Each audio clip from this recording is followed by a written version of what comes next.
Hi అండి. నమస్తే. ఈరోజు బ్లడ్ టెస్ట్ ఎలా చేయాలో తెలుసుకుందాం. అది కూడా బ్లడ్ గ్రూపింగ్ అండి. ఈ బ్లడ్ గ్రూపింగ్‌లో మనకి 3 యాంటిజెన్స్ ఉంటాయి. ఒకటి antigen A, antigen B, antigen D. So, ఈ మూడిటిని మనం పెట్టుకొనే మాత్రమే మనం బ్లడ్ గ్రూప్ అనేది మనం తెలుసుకోవచ్చండి.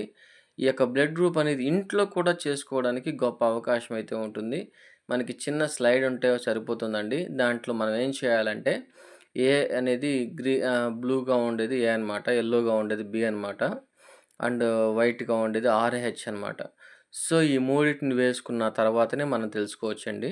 సో, మొదటిగా ఏంట్రా అంటే మనం 2 స్లైడ్స్ తీసుకున్నాం. 2 పేషెంట్స్‌వి.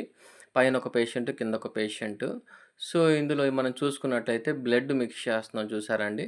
సో, ఆ యొక్క డ్రాపర్స్ మనం తీసుకున్నాం ముందుగానే. సో, తర్వాత ఈ బ్లడ్‌ని తర్వాత తీసుకున్నాక బ్లడ్‌ని మనం ఇలాగా క్లాక్ వైస్ మనము రొటేట్ చేయాలనమాట.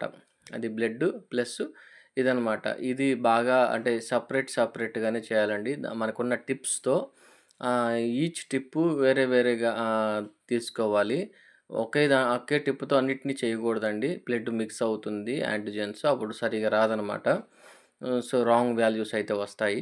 సో, ఇలాగా మనము సెపరేట్‌గా మిక్స్ చేసిన తర్వాత ఏం చేయాలంటే, సో, ఈ స్లైడ్‌ని మొత్తం చేశాక రొటేట్ చేయాలండి క్లాక్ వైస్‌గా రొటేట్ చేసినప్పుడు మనకి అగ్గ్లూటినేషన్ అనేది కనపడతా వస్తుందనమాట. ఏదైతే అగ్గ్లూటినేషన్ కనబడుతుందో అది పాజిటివ్ అనేసి. సో, ఇక్కడ మనం కింద స్లైడ్‌లో చూసుకున్నట్లయితే ఏ యాంటిజెన్ ఏలో అగ్గ్లూటినేషన్ ఉంది. యాంటిజెన్ బిలో అగ్గ్లూటినేషన్ ఉంది. అండ్ ఓలో కూడా అగ్గ్లూటినేషన్ ఉందనమాట. సో, దీన్నేమంటారంటే ఏబీ పాజిటివ్ అంటారు. పైన స్లైడ్‌లో ఓన్లీ డి ఉంది కాబట్టి అది ఓ పాజిటివ్ అంటారు. Thank you.